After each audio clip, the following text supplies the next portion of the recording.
नमस्कार दोस्तों, आज हम पढ़ेंगे हर्षवर्धन और तत्कालीन समाज। ये आपकी कक्षा 7वीं अध्याय 1 है। यहाँ से आपके सीटेट के काफ़ी सारे क्वेश्चन आते हैं, जिनको हम 4 पार्टों में पढ़ेंगे। बारी बारी एक एक करके पार्ट पढ़ेंगे हम। ये आपका जो पार्ट है मैंने 4 भागों में बांटा है, ताकि आपको आसानी हो समझने में। यहाँ से बहुत सारे क्वेश्चन आते हैं आपके, जैसे कि हर्षवर्धन का जीवन एवं उनका वंश कौन सा था, उनकी प्रमुख विजय क्या थी, शासन प्रबंधक में क्या क्या नियम थे, उनके सामाजिक और धार्मिक व्यवस्था क्या थी। इन सब चीज़ों के बारे में हम विस्तार से पढ़ेंगे इसमें। सम्राट हर्षवर्धन पुष्यभूति वंश के महान शासक थे। बहुत पूछा गया है। सम्राट हर्षवर्धन जो थे वो पुष्यभूति वंश के महान शासक थे, जिन्होंने विपरीत परिस्थितियों के बावजूद भी भारतवर्ष पर एकता के सूत्र में भारत को क्या करा, इन्होंने एकता के सूत्र में बांध के रखा। गुप्त साम्राज्य के पतन के बाद समस्त भारतवर्ष छोटे छोटे राज्यों में विभाजित हो गया। ये छोटे छोटे राज्य आपस में झगड़ते रहते थे। इसी समय पर हुए हूणों के आक्रमण ने इस जो यहाँ की स्थिति थी उसको और भी ज़्यादा खराब कर दिया। कि इसी समय पर क्या हुआ, हूणों के आक्रमण ने स्थिति को और भी अधिक खराब कर दिया। ऐसे समय में पुष्यभूति ने थानेश्वर में पुष्यभूति नामक वंश की स्थापना करी। कि पुष्यभूति ने क्या करा, थानेश्वर में पुष्यभूति नामक वंश की स्थापना करी। कहाँ पर स्थापना करी? थानेश्वर में। काफ़ी बार पूछा गया है। पुष्यभूति वंश के शासक, इनके जो पुष्यभूति वंश के शासक थे वो कौन कौन थे, इनके बारे में पढ़ेंगे हम। नरवर्धन, राज्यवर्धन और आदित्यवर्धन, ये 3 शासक थे। हर्षवर्धन के कवि, जो हर्षवर्धन के जो कवि थे उनका नाम था बाणभट्ट, की रचना से तथा बांसखेड़ा व मधुबन के ताम्रपत्र अभिलेखों से हमें जानकारी मिलती है। बहुत ज़रूरी लाइनें आपके काफ़ी बार पेपरों में पूछी गई है, चाहे आपके कक्षा के पेपर हों चाहे आपके सीटेट के पेपर हों, इनमें ये लाइन जरूर पूछी जाती है कि हर्षवर्धन के कवि बाणभट्ट की रचना तथा बांसखेड़ा व मधुबन के ताम्रपत्र अभिलेखों से हमें जानकारी मिलती है कि नरवर्धन, राज्यवर्धन व आदित्यवर्धन, इन तीनों शासकों ने 505 ईस्वी से 580 ईस्वी तक शासन किया। ये तीनों शासक पूर्ण रूप से स्वतंत्र नहीं थे, इसी कारण इनको सिर्फ महाराज की उपाधि धारण थी। कि पूर्ण रूप से स्वतंत्र नहीं थे, इसलिए इनको किसकी उपाधि धारण थी? सिर्फ केवल महाराज की। अब हम पढ़ते हैं प्रभाकर वर्धन। ये प्रभाकर वर्धन जो थे पूर्ण रूप से स्वतंत्र थे, इसलिए इनको क्या था, महाराजा धीराज तथा परम भट्टारक की उपाधि धारण थी। इनको महाराजा धीराज तथा परम भट्टारक की उपाधि इन्होंने क्या की थी, धारण की थी। ये काफ़ी बार पूछा गया, कौन सी उपाधि धारण की थी? ये पूरी तरह से स्वतंत्र थे। इन्होंने जो 580 से 605 ईस्वी तक शासन किया, उसने अपने शासनकाल में अनेक युद्धों में भाग लिया। बाणभट्ट ने उसकी प्रशंसा में हूणों के लिए शेर, बहुत ज़रूरी लाइन है ये जो मैं आपको बता रही हूँ। बाणभट्ट ने उनकी प्रशंसा में हूणों के लिए शेर तथा सिंधु देशों के लिए जेवर बताया है। प्रभाकर वर्धन की 3 संतानें थी, राज्यवर्धन, राजश्रीवर्धन, हर्षवर्धन। इनके बारे में हम पढ़ेंगे। राज्यवर्धन जो थे, प्रभाकर वर्धन की मृत्यु के बाद 605 में ये सबसे बड़े बेटे थे इनके। थानेश्वर के सिंहासन पर बैठे। उसने भी महाराजा धीराज तथा परम भट्टागर की उपाधि धारण की। वे अपने माता पिता की भांति वीर व साहसी थे, लेकिन उनको अपने आरंभिक समय में ही संकटों का सामना करना पड़ा। संकट क्या था कि जो उनके दूत थे, उनको दूतों द्वारा सूचना मिली कि मालवा के शासक देवगुप्त, गोंड प्रदेश के शासक राजा शशांक और वल्लवी के राजा दुर्गसेन ने संयुक्त रूप से, मतलब जो ये थे ना इनके विरोधी थे, जिनके तीनों के नाम मैंने बताए, मालवा के शासक देवगुप्त, गोंड प्रदेश के राजा जो थे शशांक, वल्लभी के राजा दुर्गसेन ने संयुक्त रूप से उसके बहनोई कन्नौज के शासक, जो बहनोई थे वो कन्नौज के शासक थे, गृहवर्मन मोखरी के साथ युद्ध करके हत्या कर दी। अब उनकी जो बहनोई थे गृहवर्मन, उनकी हत्या जब कर दी, जो उनकी बहन थी राजश्री, उनको बंदी बना लिया गया। ये समाचार सुनकर इनको बहुत क्रोध आया। वे तुरंत 10,000 सेना के साथ युद्ध करने के लिए तैयार हो गए। इस संकट के समय में उनके छोटे भाई ने कहा कि मैं भी आपके साथ चलूंगा, परंतु इन्होंने मना कर दिया। इन्होंने कहा नहीं, हिरण का शिकार करने के लिए केवल एक शेर ही काफ़ी है। राज्यवर्धन ने इस युद्ध में साहस का परिचय देते हुए जो मालवा के शासक थे ना देवगुप्त, उसको पराजित भी कर दिया। परंतु गौड़ प्रदेश का जो राजा है ना शशांक, उसने क्या करा, धोखे से 606 में राजवर्धन की हत्या कर दी। हर्षवर्धन का जन्म 4 जून 590 ईस्वी को थानेश्वर के विशाल राज्य में हुआ। हर्षवर्धन के जन्म के बाद कई दिनों तक समस्त राज्य में उत्सव मनाया गया। कि समस्त राज्य में क्या बनाया गया, बहुत सारा उत्सव मनाया गया। माता पिता, माता का नाम इनका यशोमती था, पिता का नाम इनका प्रभाकर वर्धन था। हर्षवर्धन अपनी माता की भांति सहनशील और पिता की भांति साहसी और प्रतापी राजा थे। बड़े भाई बहन, जो बड़े भाई थे इनके राज्यवर्धन थे और बड़ी बहन का नाम इनका राजश्री था। हर्षवर्धन सबसे छोटे थे, भाई बहनों से बहुत प्यार करते थे। शिक्षा, हर्षवर्धन बहुत ही विद्वान तथा बुद्धिमान थे, जिससे अनुमान लगाया जाता है कि हर्षवर्धन की शिक्षा दीक्षा का उचित ढंग से प्रबंध किया गया था। शास्त्र अभ्यास व युद्ध अभ्यास, हर्षवर्धन का बचपन उनकी माता यशोमती के भतीजे भंडी के साथ बीता। निरंतर शास्त्र अभ्यास व युद्ध अभ्यास से वे एक श्रेष्ठ घुड़सवार योद्धा बने। हर्ष के दरबारी कवि बाण भट्ट की रचना हर्ष चरित से पता चलता है कि जो हर्ष चरित थी ना, उससे पता चलता है कि ये इतना शास्त्रों का अभ्यास किया करते थे कि इनके ना हाथों में ना हाथ काले हो जाते थे, हाथों में निशान पड़ जाते थे इनके शस्त्रों से जब ये अभ्यास करते थे। तो क्या आप जानते हैं, मतलब सम्राट हर्षवर्धन के राज्य की प्रथम राजधानी थानेश्वर, स्थानेश्वर सरस्वती नदी के किनारे स्थित थी। ये बहुत जरूरी लाइन है कि सम्राट हर्षवर्धन के राज्य की प्रथम राजधानी थानेश्वर, स्थानेश्वर सरस्वती नदी के किनारे स्थित थी। हर्ष का टीला पहले किला था जिसकी 52 भुजियाँ थी। ये पूछा जाता है, जिसकी 52 भुजियाँ थी। थानेश्वर राज्य में राज्याभिषेक बड़े भाई के आकस्मिक मृत्यु के उपरांत मात्र 16 वर्ष की आयु में प्रधानमंत्री भंडी के परामर्श से हर्षवर्धन का राज्याभिषेक थानेश्वर में किया गया। जो प्रधानमंत्री थे उनके परामर्श से इनका क्या किया गया, राज्याभिषेक किया गया। 606 में थानेश्वर में किया गया। कन्नौज की प्राप्ति, राज्याभिषेक के उपरांत हर्ष ने सबसे पहले अपने शत्रुओं से बदला लिया। उस समय हर्षवर्धन को पता चला कि राजश्री कारागार से भागकर विंध्याचल के जंगलों में चली गई हैं। कि जब इन्होंने क्या करा, जैसे राज्याभिषेक हुआ इनका, इन्होंने सबसे पहले अपने शत्रुओं से बदला लेना शुरू करा। जैसे ही इनको पता चला जो इनकी बहन है वो कारागार से भाग गई हैं और विंध्याचल के जंगलों में चली गई हैं, हर्षवर्धन ने दिवाकर मित्र नामक बौद्ध सन्यासी की सहायता से अपनी बहन को खोज लिया। उस समय वह सती होने जा रही थी। हर्षवर्धन अपनी बहन को सकुशल देखकर प्रसन्न हो गए। जब हर्षवर्धन अपनी बहन के साथ कन्नौज पहुंचे तो प्रजा ने उनका भव्य स्वागत किया, लेकिन इनकी बहन ने यहाँ पे इनसे आग्रह करा। जो राजर्षि के आग्रह करने पर हर्ष ने थानेश्वर को कन्नौज में मिलाकर अपनी राजधानी कन्नौज को घोषित कर दिया। जब इनकी बहन ने बोला कि कन्नौज को अपनी राजधानी में मिला लो, तो इन्होंने क्या करा, अपने राज्य में मिलाकर कन्नौज को ही राजधानी घोषित कर दिया। थानेसर तथा कन्नौज के मिलने से हर्षवर्धन की ताकत दोगुनी हो गई। इस प्रकार आरंभिक समस्या पर काबू पाते हर्ष ने अपना विजय अभियान शुरू कर दिया। हर्ष की प्रमुख विजय, हर्षवर्धन एक कुशल योद्धा व सेनापति थे। गोंड जो था, पहले इन्होंने सबसे पहले जो विजय प्राप्त करी गोंड प्रदेश पे प्राप्त करी। गोंड जो था बंगाल का शासक शशांक हर्ष का सबसे बड़ा शत्रु था।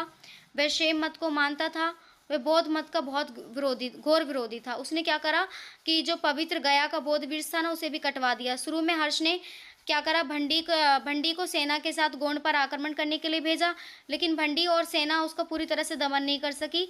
तो बाद में क्या करा, हर्ष ने कामरूप के राजा भास्कर वर्मन से संधि कर ली।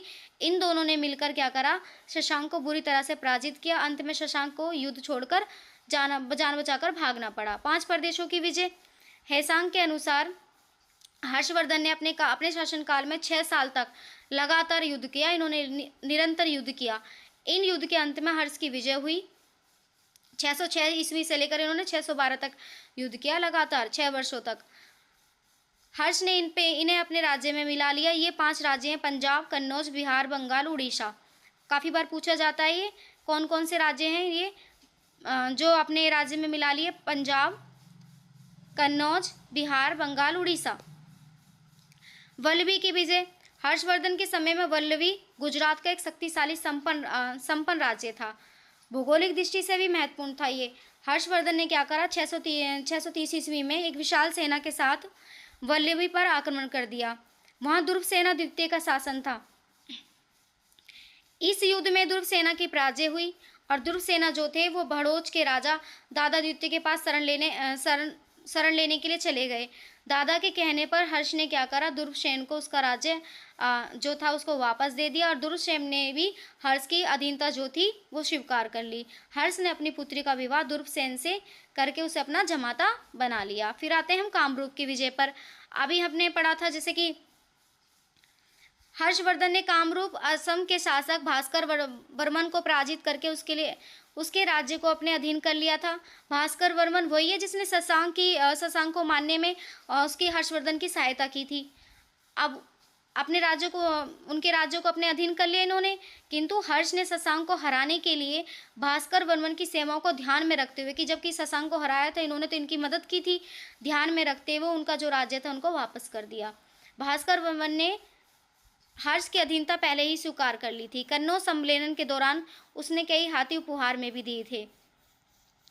सिंध की विजय। प्रभाकर वर्धन ने सिंध के राजा को पराजित करके सिंध पर अधिकार कर लिया था, किंतु उनकी मृत्यु के बाद अराजकता का लाभ उठाकर सिंध ने क्या करा, पुनः स्वतंत्रता प्राप्त कर ली थी। हर्ष ने अपनी स्थिति को सुदृढ़ करके सिंध पर आक्रमण करके एक प्रभावशाली विजय प्राप्त करी कि जब प्रभाकर वर्धन थे ना तो इन्होंने सिंध पर विजय प्राप्त कर ली थी, लेकिन जैसे उनकी मृत्यु हो गई उनका लाभ उठाकर क्या करा, सिंध ने पुनः स्वतंत्रता पा ली थी। लेकिन फिर हर्ष ने क्या करा, हर्ष ने सिंध पर आक्रमण करके उसे फिर दोबारा अपने अधीन कर लिया। कश्मीर की विजय। हर्षवर्धन के शासनकाल में कश्मीर का राजा दुर्लभ वर्धन था। ऐसा माना जाता है कि कश्मीर के एक विहार में महात्मा बुद्ध का एक पवित्र दांत रखा हुआ था। कश्मीर का जो राजा था वो कौन था, दुर्लभ वर्धन था, कि कश्मीर के एक विहार में महात्मा बुद्ध का पवित्र दांत रखा था जिसमें रोशनी रहती थी। हर्ष ने कश्मीर के राजा दुर्लभ वर्धन को हराकर बलपूर्वक उससे अधीनता स्वीकार करवाई और जो महात्मा बुद्ध का वो जो पवित्र दांत था ना वो ले जाकर कन्नौज के बिहार में स्थापित करवा दिया। नेपाल की विजय। बाणभट्ट के अनुसार हर्ष द्वारा बर्फीले प्रदेश पर आक्रमण कर विजय प्राप्त की गई। कुछ इतिहासकारों का अनुमान है कि नेपाल ही होगा कि बर्फीले प्रदेशों पे क्या की गई, विजय प्राप्त की गई। किसके अनुसार माना जाता है ये, बाणभट्ट के अनुसार। इसका ये कारण है कि नेपाल के शासक अंशुवर्मन ने अपने राज्य में हर्ष संवत का प्रचलन आरंभ कर दिया, क्योंकि नेपाल के जो शासक है वो अंशुवर्मन है, उसके राज्य में जो है हर्ष संवत का प्रचलन हो रहा है। तो इसका मतलब ये है ना कि वहाँ पे हर्षवर्धन से संबंधित अधीनता स्वीकार कर ली होगी। हर्षवर्धन की अधीनता जो है वो अंशुवर्मन ने स्वीकार कर ली होगी, जो ये प्रमाण करता है कि अंशुवर्मन ने भी हर्षवर्धन की अधीनता को स्वीकार कर लिया है। फिर है गजम विजय। हर्ष की अंतिम विजय जो थी वो थी गजम उड़ीसा की थी। ये प्रदेश पूर्वी तट उड़ीसा पर स्थित है। इस क्षेत्र पर हर्ष के आरंभिक आक्रमण सफल नहीं रहे कि हर्ष की जो अंतिम विजय थी वो उड़ीसा की थी। जो यह प्रदेश पूर्वी तट उड़ीसा पर स्थित है। इस क्षेत्र पर हर्ष ने आरंभिक आक्रमण सफल नहीं रहे। अतः अंत में 643 ईस्वी में वह इस पर विजय प्राप्त करने में सफल रहा, क्योंकि इस समय पुलकेशन द्वितीय की मृत्यु हो चुकी थी। तो उसका जो समकालीन शासक था, हर्ष के समय पे जो उसका समकालीन शासक था ना, जो उनकी टक्कर का था, वो था पुलकेशन द्वितीय। कि इन्होंने क्या करा, पहले तो उस पर आक्रमण भी करा, लेकिन आक्रमण करने में सफल नहीं रहे। जब उनकी मृत्यु हो गई पुलकेशन द्वितीय की, जब जाकर इन्होंने उड़ीसा के 80 विजय प्राप्त करी। उड़ीसा के 80 नगरों को उसने स्थानीय बौद्ध मंदिरों को दान दे दिया। जो उड़ीसा के 80 नगर थे उनको किसको दान दे दिया, बौद्ध मंदिरों को दान दे दिया गया। अब हम इसमें पढ़ेंगे राज्याभिषेक। राज्य सिंहासन या गद्दी पर बैठने के समय होने वाला वैदिक संस्कार या राज तिलक कहते हैं। बिहार क्या होता है, बौद्ध भिक्षुओं का रहने की जगह होती है। अभी आपको थोड़ा सा ये लगेगा क्योंकि इनमें जितने भी सारे राज्यों के नाम आ रहे हैं ना, इस वजह से। लेकिन जो चीज़ें हैं, जैसे कि किस पे कौन सी विजय प्राप्त करी, 5 प्रदेश कौन से थे जिन पे विजय प्राप्त करी, इन सब चीज़ों से पूछ लिया जाता है। उड़ीसा के 80 नगरों को उसने स्थानीय बौद्ध मंदिरों को दान दे दिया। इन सब चीज़ों में से ये छोटी छोटी चीज़ें बहुत ज़रूरी हैं जो जहाँ से पूछ लिया जाता है। राज्याभिषेक वो होता है जहाँ पर राजा जो होता है गद्दी पे बैठने से पहले जो उसका राज तिलक किया जाता है। बिहार बौद्ध भिक्षुओं के रहने की जगह, ये पूछ लिया गया है, काफ़ी बार पूछा गया है बिहार के बारे में कि जो बिहार होता है वो कौन क्या होता है, बौद्ध भिक्षुओं के रहने की जगह होती है। अराजकता, राजा के ना होने की स्थिति में फैली हुई अर्थव्यवस्था, अव्यवस्था, कि राजा ना होने की स्थिति में जो फैली अव्यवस्था होती है ना, कि अराजकता, भाई कोई राजा ही नहीं है तो प्रजा एकदम यू कर देती है, चाहे और भी कि अब गद्दी पे कौन बैठेगा, उस समय क्या होता है, प्रजा में अव्यवस्था सी फैल जाती है। संवत, समय गणना का भारतीय मापदंड, ये पूछ लिया गया है। संवत क्या है, समय गणना का भारतीय मापदंड। हर्ष का साम्राज्य, हर्षवर्धन ने अपने सैनिक अभियानों के परिणाम स्वरूप एक विशाल साम्राज्य की नींव रखी। उसका साम्राज्य उत्तर में कश्मीर, दक्षिण में विंध्याचल, पूर्व में कामरूप, पश्चिम से अरब सागर तक फैला हुआ है। इसकी मैं एक छोटी सी वीडियो बना के आपको दिखाऊंगी ताकि आपको दिक्कत ना हो। अब ये बहुत ज़रूरी लाइन है आपकी। उसका साम्राज्य जो था, हर्षवर्धन का साम्राज्य जो था, उत्तर में कश्मीर, दक्षिण में विंध्याचल, पूर्व में कामरूप और पश्चिम में अरब सागर तक फैला हुआ था। ये बहुत बार पूछा गया है। विदेशों के साथ संबंध, हर्ष ने विदेशों के साथ बहुत अच्छे संबंध स्थापित किए थे। विदेशों से व्यापार होता था।